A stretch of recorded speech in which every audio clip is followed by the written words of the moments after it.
Anti biotic ایک چھوٹی سی چیز ہے, اس سے پہلے لوگ فلو سے مر جایا کرتے تھے.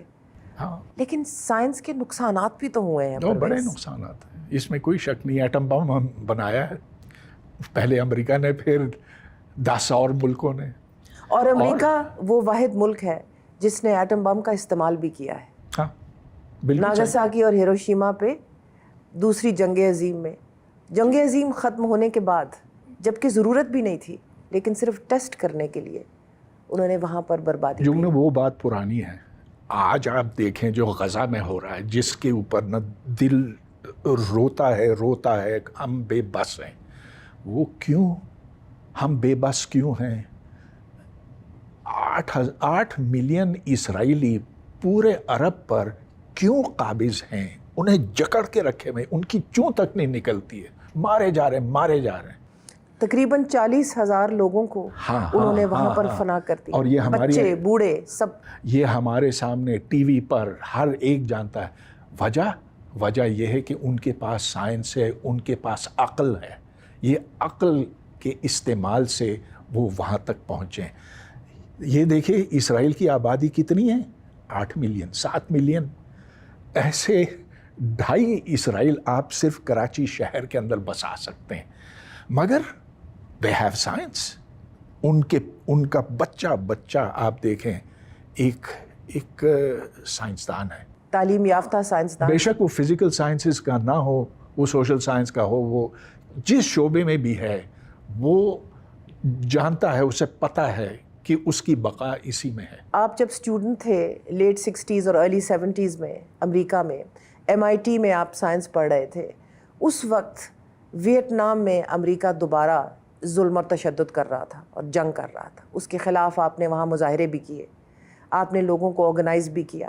اور جب ہینوئے پہ بومنگ شروع ہوئی تو مجھے یاد ہے آپ کی میں نے تحریر کہیں پڑھی, آپ نے کہا کہ اس دن میں ٹپ ٹپ آنسوؤں سے رویا اور میرا دل ٹوٹا, اور میں نے فیصلہ کر لیا کہ میں یہاں نہیں رہ سکتا. جی. اور آپ امریکہ چھوڑ کے پاکستان چلے آئے, بلکہ آپ نے پاکستان ایمبیسی میں اپلائی کیا. وہاں پر ایک قائد اعظم یونیورسٹی اسلام آباد میں ایک جاب ایڈورٹائز تھا.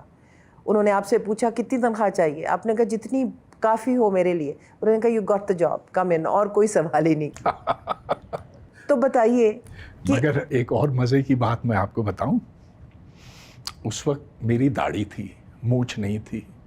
تو میں جیسے ہی وائس چانسلر کے سامنے پیش ہوا تو اس نے سوچا کہ یہ بندہ تو یہاں نہیں چل سکتا, اس کو نہیں آنے دینا ہے. تو کیوں؟ اس نے پھر لکھ کر دیا, doctor Kaneez Yusuf vice chancellor نے لکھ کر دیا, to me Hoodbhoy seems an agent of the CIA. He seems to be a member of the Jamaat and in the pay of CIA.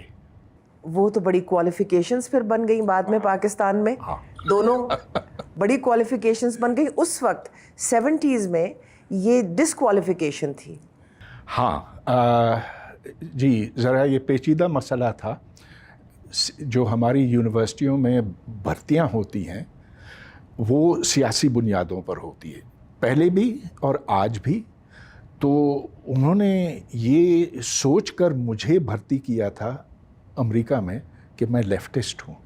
یہاں جب وائس چانسلر نے دیکھا تو اس نے کہا یہ تو جماعت اسلامی کا ہے, اسے یہاں نہیں ٹکنے دینا. But she shouldn't have judged the book by its cover. Yeah. You have been a committed leftist and a committed social reformer and activist all your life, all your working life. یہ بتائیے کہ science پڑھانے میں university میں کیا مشکلات کا سامنا کرنا پڑا؟ 2, 3, 4 الگ قسم کی مشکلات, لیکن سب سے بڑی بات یہ کہ یہاں اسٹوڈنٹس میں محنت کرنے کی روایت نہیں ہے. ٹیچرز میں پڑھانے ایمانداری تندہی سے پڑھانے کی خواہش نہیں ہے, وہ روایت نہیں ہے. وہ صرف تنخواہ لینے کے لیے آتے ہیں, اپنے مضمون کو سمجھتے نہیں ہیں, اس سے پیار نہیں کر سکتے. تو میں تو سمجھتا ہوں کہ کسی مضمون کو تب آپ اچھی طرح سے پڑھا سکتے ہیں اگر آپ اس سے پیار کرتے ہوں, اس کے بغیر نہیں. ہم نے تو یہاں پر پانی پہ گاڑیاں چلتی دیکھی ہیں, سنی ہیں, کم از کم دیکھی نہیں. اس قسم کی ایجادات بھی یہاں ہوئی ہیں. آپ کے سامنے. آپ ذکر کر رہی ہیں نا وہ 10-11 سال پہلے کی بات ہے, 2011 کی بات ہے. اب دوبارہ یہاں ایک فوجی یونیورسٹی کے اندر پانی کی گاڑی پہ پھر کام شروع ہو گیا. میں نے ابھی ایک ٹی وی انٹرویو پر دیکھا. اتنے ہم علم دوست اگر مسلمانوں کی تہذیب سے ہم لوگ آئیڈینٹیفائی کرتے ہیں, جس طرح آپ نے کہا کہ کم از کم 400 سال تو تحقیق رہی مسلمانوں کی سوسائٹیز میں, تو کیا ہوا؟ ہم کو علم دشمنی کس نے سکھائی؟ ہم نے کیوں یہ رویہ اختیار کر لیا؟ کیوں ہم لوگوں نے اپنا منہ موڑ لیا تعلیم سے اور عقل کی روشنی سے؟ کیا وجہ؟ ہاں, اس کی ایک تاریخ ہے. تو جو 400 سال اسلام کے اندر یہ علم کے چراغ جلے, روشنی جن سے نکلی اور پوری دنیا میں پھیلی, وہ ایک خاص سوچ کی وجہ تھی. اس کے پیچھے ایک خاص سوچ تھی. گویا کہ ہم نے اس زمانے میں, یعنی کہ 9ویں صدی سے لے کر 13ویں صدی تک عقل کو فوقیت دی. اس زمانے میں معتزلہ ہوتے تھے جن کا یہ مدعا تھا کہ اسلام کی بنیاد صرف ایمان نہیں ہے, عقل بھی ہے, کہ اللہ تعالیٰ نے ہمیں وہ صلاحیت دی ہے کہ ہم دنیا کو سمجھ سکیں, اس کے اصول اخذ کر سکیں اور پھر ترقی کر سکیں. اپنی ضرورت کے مطابق ہم اپنے حالات بدلیں. تو ہوا کیا؟ تو اس کے بعد روایت پسندی اس پر حاوی ہو گئی اور ایک ذہن میں سختی آ گئی. اس سختی کے نتیجے میں باہر کے جتنا علم باہر سے آتا تھا, تو یہ یاد رہے کہ اسلام کے اندر سائنس کی شروعات ہوئی 9ویں صدی میں, جس وقت یونان کے جو پرانے علمی خزانے تھے ان کا ترجمہ کیا گیا عربی زبان میں, اس سے پھر استفادہ کیا گیا. اس سے پھر آس پاس کے جتنے عالم تھے, عالم سے میرا مطلب یہ اسکالرز تھے, ناٹ مذہبی اسکالرز, جو اسکالرز تھے انہیں اکٹھے کیا جاتا تھا خلیفاؤں کے درباروں میں. عباسی خلیفاؤں نے, تو اس میں یہودی بھی تھے, اس میں عیسائی بھی تھے, اس میں ہندو بھی تھے, اس میں نصرانی تھے, طرح طرح کے لوگ تھے. تو جب مختلف لوگ اکٹھے ہوتے ہیں ایک ہی جگہ میں اور جب ایک کھلی فضا ہوتی ہے, اصل بات یہ کہ سائنس ان معاشروں میں ترقی پاتی ہے جہاں کھلا پن ہو, جہاں قدغنے ہوں, جہاں دماغ کے اوپر آپ پہرے بٹھاتے ہیں, پھر نہیں سائنس ہو سکتی. جہاں پر ذہنی تنگی ہو وہاں پر سائنس فروغ نہیں پاتا. جی بالکل. جب منگولوں نے بغداد پہ حملہ کیا, یہ 13ویں صدی کی میں بات کر رہی ہوں, تو سنا ہے کہ اس کے بعد جب بغداد کی لائبریریز اور کتاب خانے جلائے گئے اور یہ سارے اسکالرز ڈسپرس ہو گئے, تو اس کے بعد ہم لوگ زوال پذیر ہوئے. اس میں کتنی حقیقت ہے؟ دیکھیں, تباہی تو بہت, چنگیز خان, ہلاکو خان, ان لوگوں نے تو بہت بربادی. ہلاکو خان تھے اس وقت. ہاں.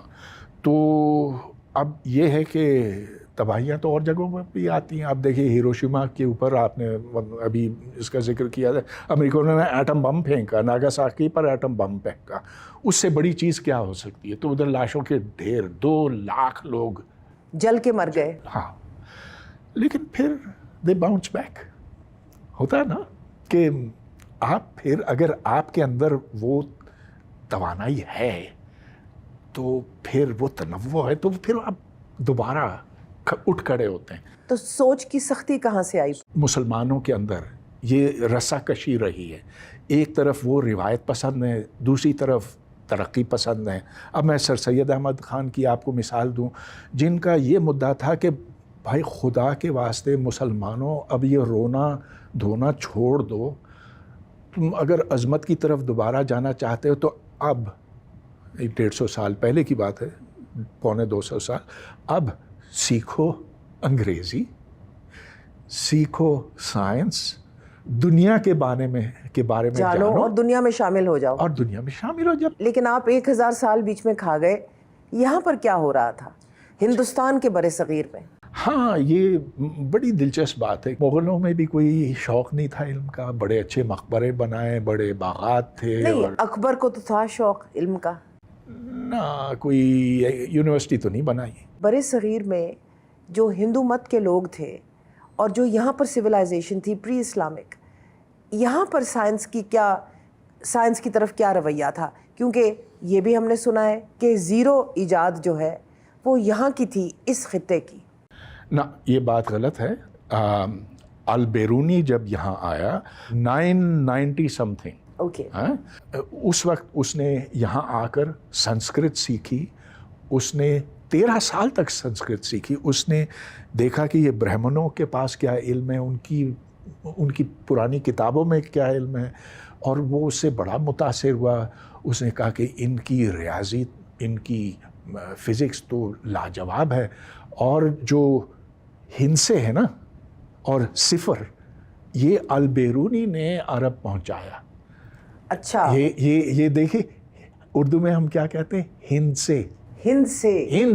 اچھا, ہند سے آیا. ہاں, تو پرانی ہندو تہذیب کی بڑی کامیابیاں تھیں, اور وہ آج کل ضرورت سے زیادہ اس پر فخر کرتے ہیں. میں کہتا ہوں ضرورت سے زیادہ اس لیے کہ ٹھیک ہے, مناسب, ٹھیک ہے, ہر تہذیب میں نا اپنے جو آباء و اجداد ہیں ان کی قدر کرنی چاہیے, لیکن وہ تو اب پرستش پہ لگ گئے, جو اچھی بات نہیں ہے.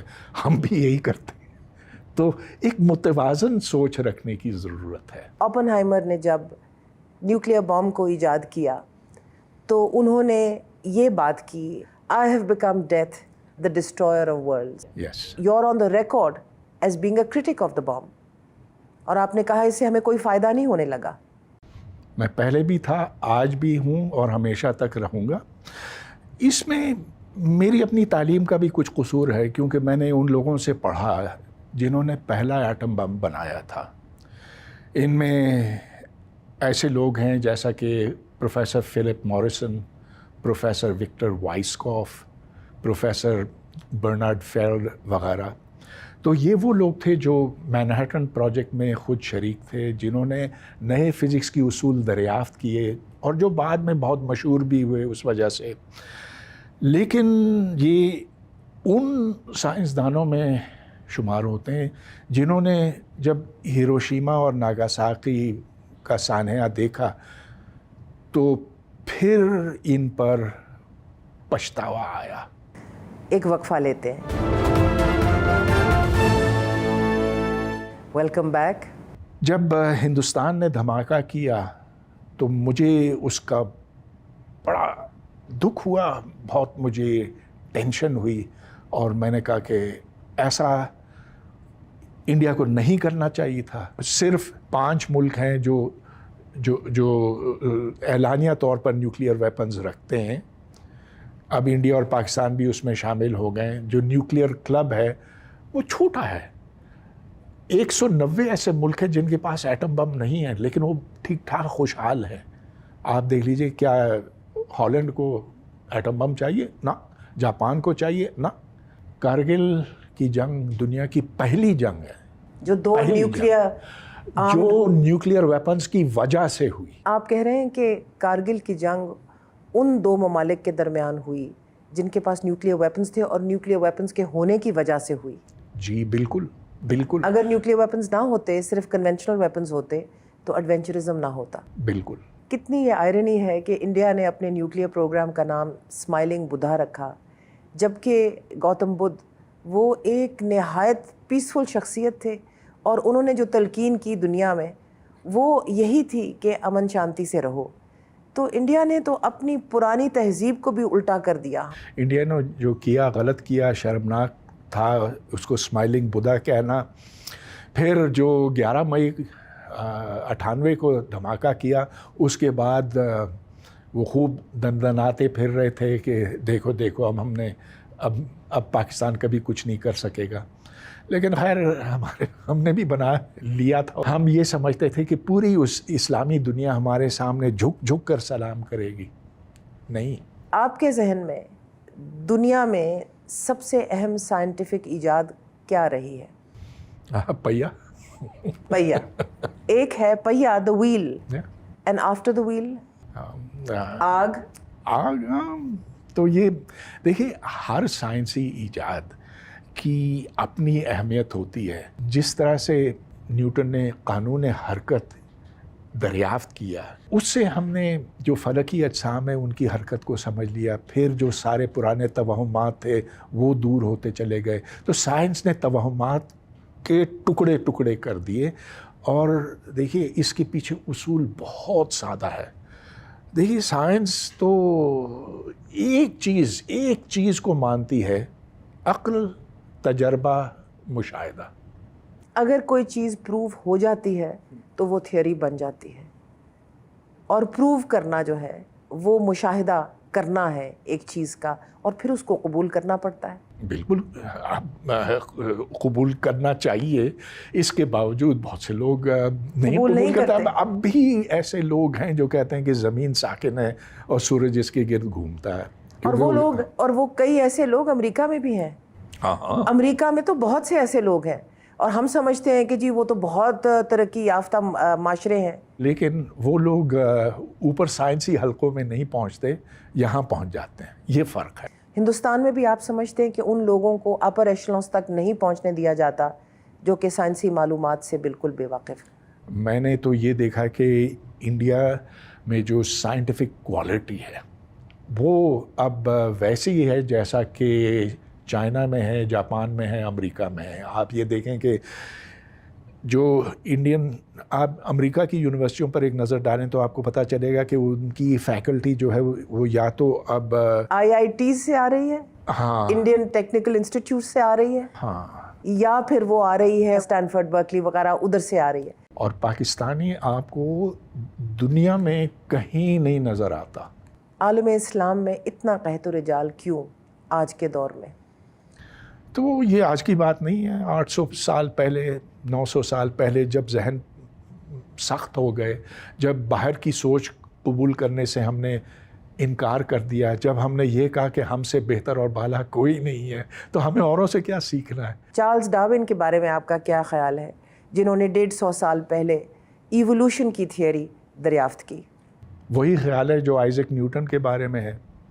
نیوٹن نے میکینکس کی بنیاد رکھی، اسی طرح ڈارون نے حیاتیات کی بنیاد رکھی. اب جو اسے نہ مانے بے شک نہ مانے، لیکن پھر بایولوجی کرنا چھوڑ دیجئے. بایولوجی کرنے کا ارادہ بھی ترک کر دیں، فزکس کرنے کا ارادہ بھی آپ ترک کر دیں، تو کتنی چیزوں سے آپ نے جان چھڑانی ہے اور اس دنیا میں قائم دائم بھی رہنا ہے، کیسے ہو سکتا ہے؟ ہاں، لیکن آپ کو اپنا موبائل بھی تو رکھنا ہے، ادویات بھی تو آپ کو چاہیے، آپ کو گاڑی میں سفر کرنا ہے. ہم جدید دنیا میں کیسے آ سکتے ہیں؟ تو آپ کا سوال یہ کہ سوچ کو نرم کیسے کیا جا سکتا؟ جی بالکل. اور اس کا ایک ہی حل ہے، پڑھنے سے، دیکھنے سے، سمجھنے سے. اور اسی لیے ایسے لوگوں کی ضرورت ہے جو عقلی سوچ کو پھیلائے اور جو دلیل اور استدلال سے اپنی بات سامنے پیش کر سکیں. کیونکہ شور مچانے سے اور ہنگامہ کرنے سے کوئی کچھ سیکھتا نہیں ہے. لیکن یہ اسٹیٹ لیول کے اوپر فیصلے ہونے پڑیں گے، یہ آپ اور میں نہیں کر سکتے. جو ذی شعور سمجھدار ماں باپ ہیں نا، وہ اپنے بچوں کو پرائیویٹلی پڑھاتے ہیں، گھر میں پڑھاتے ہیں، انٹرنیٹ استعمال کر کے پڑھاتے ہیں، وہ حقائق انہیں بتاتے ہیں اور یہ کہتے ہیں کہ تم جتنے سوال کرو گے اتنا اچھا. تم متجسس ذہن وہ پیدا کرتے ہیں. اور میں سمجھتا ہوں کہ کم از کم 10% ایسے ماں باپ ہوں گے جو کرتے ہیں. افسوس کہ 90% نہیں کرتے. Let's take a break. Welcome back. آپ کہتے ہیں انڈیویجولز کریں گے، ماں باپ اپنے گھروں میں لوگوں کو آرٹیفیشل انٹیلیجنس کے ذریعے پڑھائیں گے، کمپیوٹرز کے ذریعے پڑھائیں گے، انٹرنیٹ کے ذریعے پڑھائیں گے. کیا یہ اسٹیٹ کی ذمہ داری نہیں ہے، ریاست کی ذمہ داری نہیں پرویز؟ وہ تو ریاست جو ہے وہ کب سے اس ذمہ داری سے مبرہ ہو چکی ہے. انہوں نے کہا کہ ہمیں بس یہ اب نجی اسکولوں کے حوالے کرنا ہے. جس قسم کا نصاب آج پڑھایا جا رہا ہے اس سے بدھو ایڈیٹس پیدا ہوں گے جو کبھی اس دنیا میں باقیوں کے ساتھ چل نہیں سکیں گے. اب یہ جو single national curriculum Imran Khan کا تھا، اس نے تو تباہی پھیر دی. سوچ تو یہ تھی ہاں، یا کہنا یہ تھا کہ اس ملک میں اونچ نیچ بہت ہے تعلیم کے میدان میں، تو ہم اسے برابر کر دیں گے۔ اب یہ دیکھیں کہ مدارس میں ایک نصاب پڑھایا جاتا ہے اور دوسرے عام اسکولوں میں دوسرا پڑھایا جاتا ہے، ہم کیوں نہ سب کو برابر کر لیں؟ تو اچھا ہم یہ کر دیں گے۔ اچھا مدارس نے کہا کہ ہم تو یہ ابھی نہیں کرنے والے ہیں، لیکن ہم جو پڑھاتے ہیں وہ تم مان لو۔ تو ایسے ہو گیا ہے۔ تو اب تقریباً آدھا نصاب جو ہمارے عام اسکول میں پڑھایا جاتا ہے وہ مدارس کا ہے۔ پرویز، آپ کراچی میں پیدا ہوئے، کراچی گرامر اسکول میں پڑھے، MIT میں پڑھے، تمام ایلیٹسٹ انسٹیٹیوشنز، تو سماجی کارکن کیسے بن گئے؟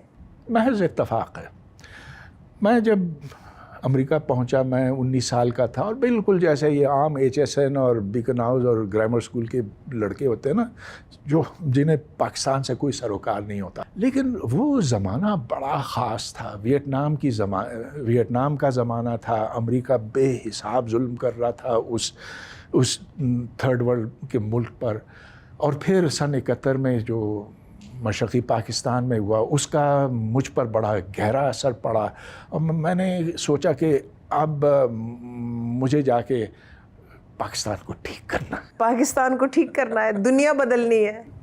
یہ کبھی نہیں سوچا کہ MIT کی ڈگری لے کے میں امریکہ میں ہی بس جاؤں اور یہاں کمائی کروں یا بہت بڑا پروفیسر بن جاؤں؟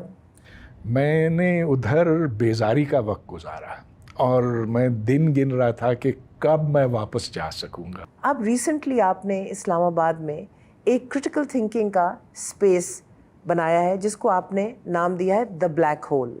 اب دا بلیک ہول، مجھے تو کچھ سائنسی تعلیم نہیں ہے، لیکن دا بلیک ہول وہ ہوتا ہے جہاں سے کوئی لائٹ اسکیپ نہیں کر سکتی۔ تو آپ کیسے روشنیاں پھیلائیں گے جب آپ بلیک ہول میں لوگوں کو بلا کے اور بات چیت کرتے ہیں؟ جو چیز بلیک ہول میں جائے وہ واپس نہیں آتی، وہ واپس آ ہی نہیں سکتی۔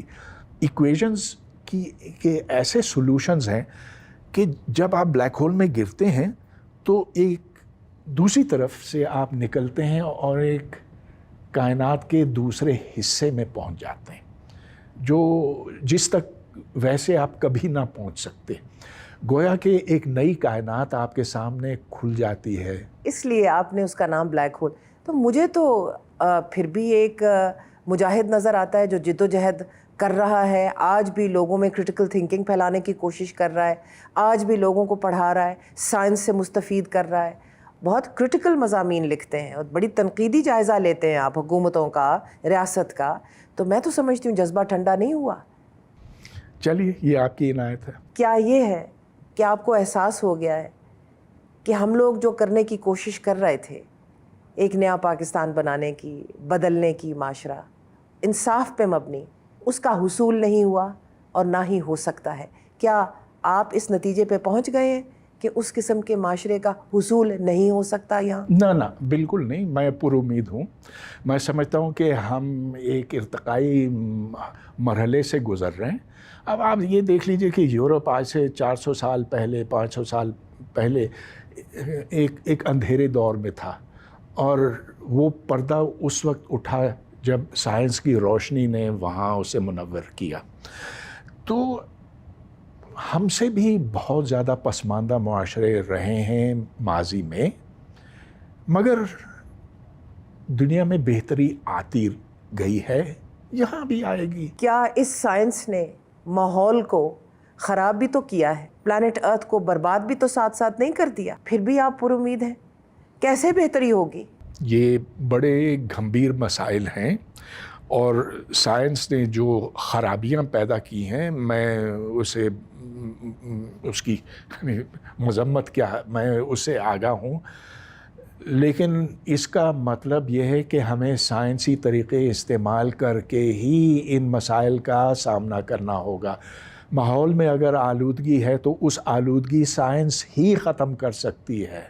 آپ یہاں بیٹھ کر تالیاں بجائیں تو وہ نہیں جائے گی، آپ جو بھی کریں وہ ویسے نہیں جائے گی۔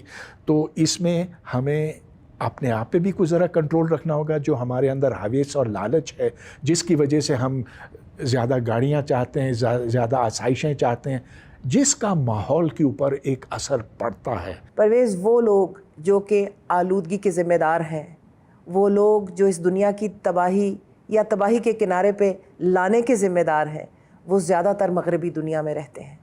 ہم لوگ کاربن ایمیشنز بالکل کم کرتے ہیں. یہ بالکل صحیح ہے کہ ہماری اوور پاپولیشن ہمارے اپنے ذخائر کو بہت چیلنج کرتی ہے, یہ صحیح ہے, لیکن وہ لوگ کاربن ایمیشنز کب بند کریں گے؟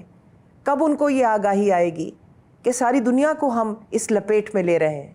تو ٹھیک بات ہے آپ کی, لیکن آپ سے مغرب کو نہ دیکھیں.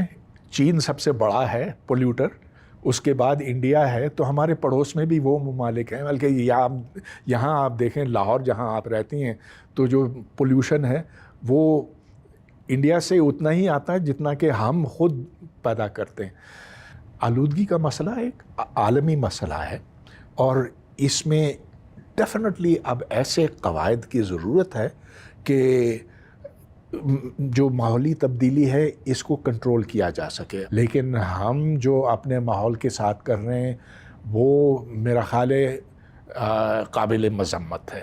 آپ دیکھ لیجئے کہ جو ناردرن ایریاز ہیں ان کا ہم نے کیا حال کیا ہے ٹورزم کی وجہ سے.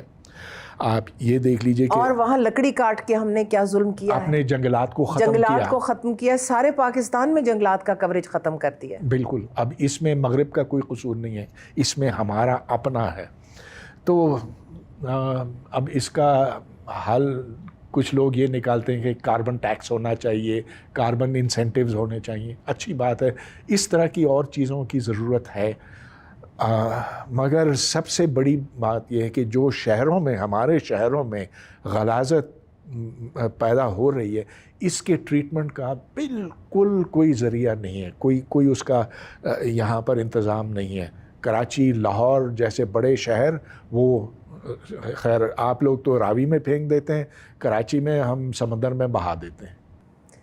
پرویز, دنیا کے پاس وقت ہے کہ مغرب میں, چین میں, ہندوستان میں لوگوں کے دماغ صحیح ہوں, وہ رسپانسبل سٹیزنشپ کی طرف آئیں؟ وقت ہی بتائے گا کہ وقت ہے کہ نہیں, لیکن مجھے لگتا ہے کہ وقت بہت تھوڑا رہ گیا ہے. جو کچھ کوششیں ہوئی ہیں وہ میں سمجھتا ہوں کہ قابل تعریف ہیں اور جس سے ہمیں پر امید ہونا چاہیے. ایک تو یہ کہ بجلی کی پیداوار ہم سورج شمسی توانائی سے کرتے ہیں, اچھا اس سے بڑا فرق پڑا ہے. پھر ونڈ ملز ہیں, ہوا کے بہاؤ سے بجلی پیدا کی جاتی. رینیوبلز جو کہلاتے ہیں ان سے بڑا فرق پڑا ہے. اب آپ یہ دیکھتے ہیں کہ انڈسٹری میں جگہ جگہ مغرب میں خاص طور پر, کسی حد تک چین میں, وہاں اس بات کو قبول کیا گیا کہ جب تک آپ انڈسٹریل ویسٹیجز کو ٹریٹ نہیں کرتے, ان کو صاف نہیں کرتے, تو اس وقت تک آلودگی کا مسئلہ اور زیادہ شدت اختیار کرے گا. تو ہاں اس کا کچھ تو سمجھ میں آ رہا ہے, لیکن it's a race against time. How much time, کتنا وقت رہ گیا ہے؟ 20 سال 30 سال. اور اس کے بعد؟ اس کے بعد دیکھیے بڑے خوفناک اس کے نتائج اب بھی سامنے آ رہے ہیں. تو جو شمالی قطب اور جنوبی قطب پر برف ہے وہ پگھلے جا رہی ہے, جس کی وجہ سے سمندر کی سطح اوپر آ رہی ہے. جو درجہ حرارت بڑھا ہے اس کے نتیجے میں یہاں طوفانوں کی شدت بڑھی ہے. آپ پوری دنیا میں دیکھتے ہیں کہ ہریکینز اور یہ طوفان جو ہیں, سیلاب یہ بہت زیادہ اب ہونے لگے ہیں. گرمی کی وجہ سے آگ لگتی ہے تو یہ ہم نے دیکھا کہ رکتی نہیں. آسٹریلیا میں سینکڑوں مربع میل ادھر نظر آتے. امریکہ میں بھی, امریکہ میں, یورپ میں, اسپین میں. جی بالکل. میں وینکوور گیا تو مجھ سے سانس نہیں لیا جا رہا تھا. میں نے کہا یہ ہو کیا رہا ہے؟ ادھر اس کے شمال میں 200 میل دور جنگل جل رہے تھے. پرویز, the last word, کیا آپ پھر بھی پر امید ہیں؟ ہاں دیکھیں, ٹھیک ہے کلائمیٹ چینج بہت ہی ایک خطرناک چیز ہے, لیکن اب جو ادراک, جو فہم پڑا ہے اس کی وجہ سے میں پر امید ہوں. Thank you very much. امید پہ دنیا قائم ہے.